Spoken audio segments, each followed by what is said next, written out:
Hi, chiquitos. So this is our first flipped lesson, and this is the first one I'm ever done. So I'm kind of nervous. Hopefully it'll go okay. But we're gonna see how it goes. And I'm not gonna do the camera tonight. We're just gonna take a few notes. So I'm sorry if it's a little boring, but I'll show you my cute little dog another night. So this first chapter, I'm going to admit to you guys, is a little bit dry because it's just really the basics of geography. A lot of it you probably already know, latitude, longitude, themes of geography, things like that. But we have to recap it all to make sure that you really have the basics down before we can go on to the exciting stuff. So, introduction to human geography. And our first key question is, what is human geography? So, human geography is the study of how people make places. Oh, of course, we need to check for updates. It's an excellent time to do that. Okay, so how people make places, how we organize space and society, how we interact with each other in places and across space, and how we make sense of others and ourselves in our locality, in our region, and our world. So geographers use field work to understand linkages among places and to see the complexities of issues. And of course, in the homework you did last night, you did the field work where you read about the Kenyans and how they grow tea and coffee instead of cash crops. So, whereas they could be growing crops to either make money, um, to be taking care of themselves in Kenya or to be feeding themselves in Kenya, what they're doing instead is growing tea and coffee to sell to places in other countries like Starbucks where they're actually paying off the debt of the country. So that's definitely something to think about the next time you're in a place like Starbucks where you're drinking coffee from a country like Kenya or somewhere like it, and you notice that uh, the the money from your purchase is going to a place to pay off that that country's debt rather than feeding their people. But then that gets into that question: is it better that they are paying off their debt, or is it better that they're feeding their people? Because it gets into that issue: is solving hunger as simple as each country growing enough food to feed its people? Because we looked at the issue in the reading of if they were just growing cash crops, would the cost of cash crops go up? Would it have to go up because they were no longer paying off their debts by growing that coffee and tea? So it's a really complex issue. Okay, so the next term we need to look at is globalization. And you may have looked at globalization when you were in World Civ.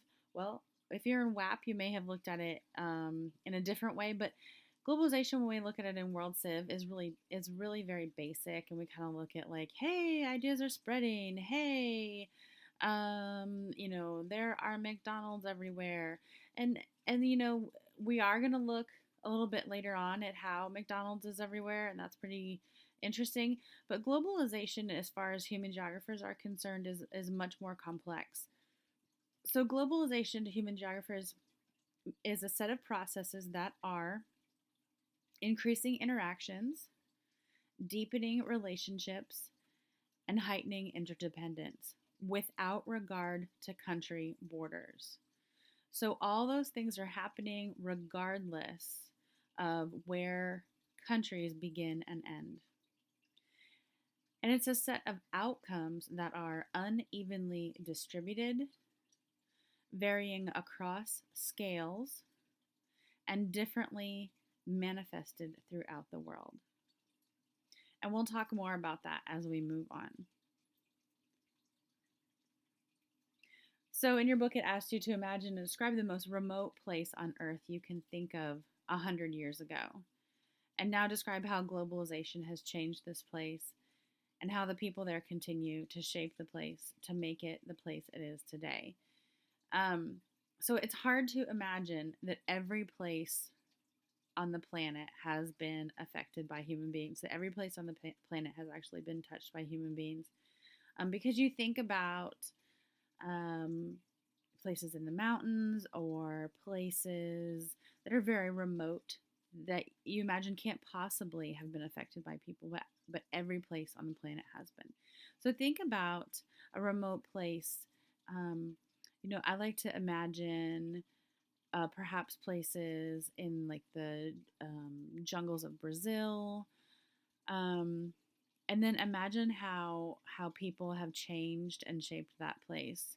So if you think about Brazil, there are like the indigenous tribe, the Guarani, who lived there, and how the Jesuits affected them, and then how the Spanish and Portuguese have affected them, and how all those different changes have gone on throughout the past many hundred years, how all those changes have gone on. Okay, so our next key question is, what are geographic questions? So geographic questions, geographic inquiry focuses on the spatial and spatial arrangement of places and phenomena. So how things are arranged regarding space. So how places and phenomena, human and physical.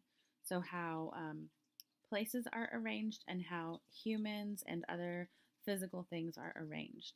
So that gets into how things are organized on the earth, how they appear on the landscape, why they're organized that way, why they appear that way, where they are organized, and what that means. So the so what of that, what the outcome of that is, what that means for other people nearby, what that means for the environment, what that means for industry, what that means for agriculture, all the outcomes of those arrangements.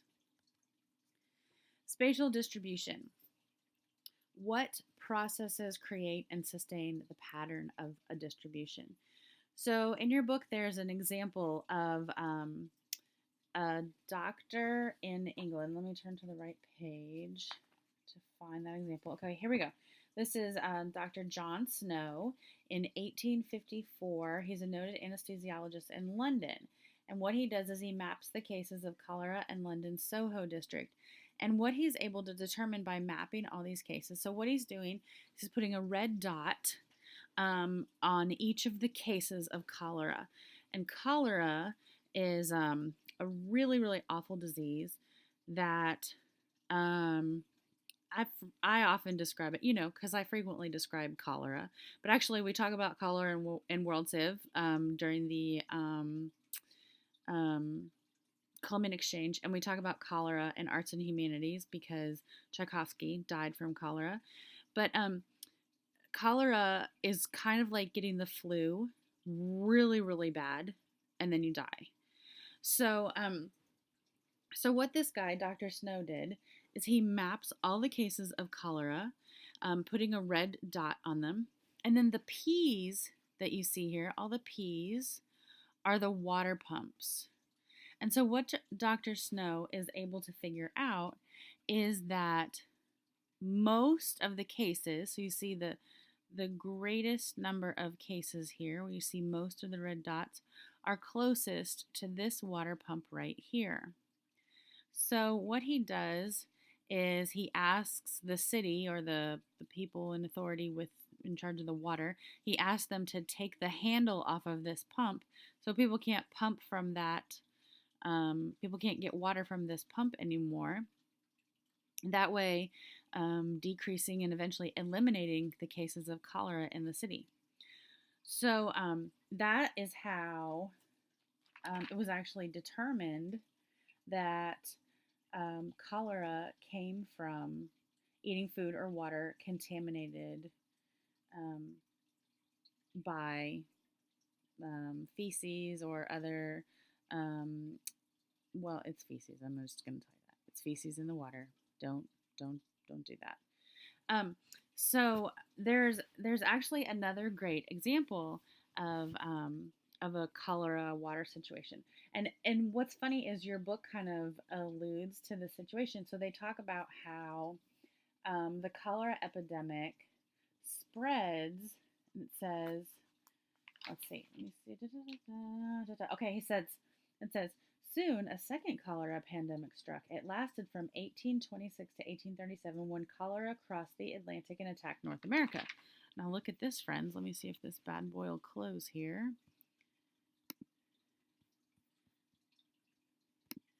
Okay, so this is Lexington, Kentucky.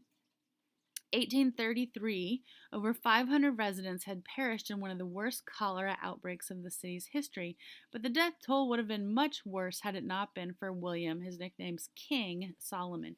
And the reason he gets this nickname King Solomon is because this guy, who is an indentured servant, he was bought for 18, well, the rumor, the story, they don't know if he was bought for $18 or was he bought for 18 cents, but he's an indentured servant. And he what he does, all these people, 500 people in Lexington are dying from cholera. So the people who are left, who are not getting sick or who have not gotten sick yet, they hightail it out of Lexington. And their deal is that they're going to go, they're going to go stay with family in another city. They're going to go stay with friends in another town. And so they're going to get out of Lexington until this epidemic has passed. So William stays behind. And this guy has been a well digger. So he's good with a shovel.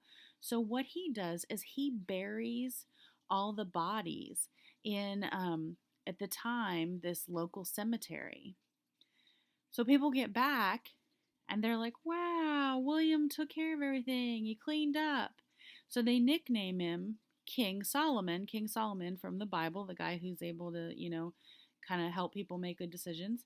And so they're like, yay, he's great.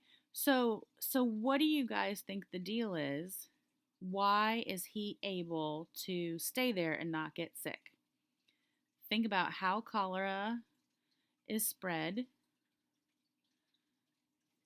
Think about this guy, William Solomon.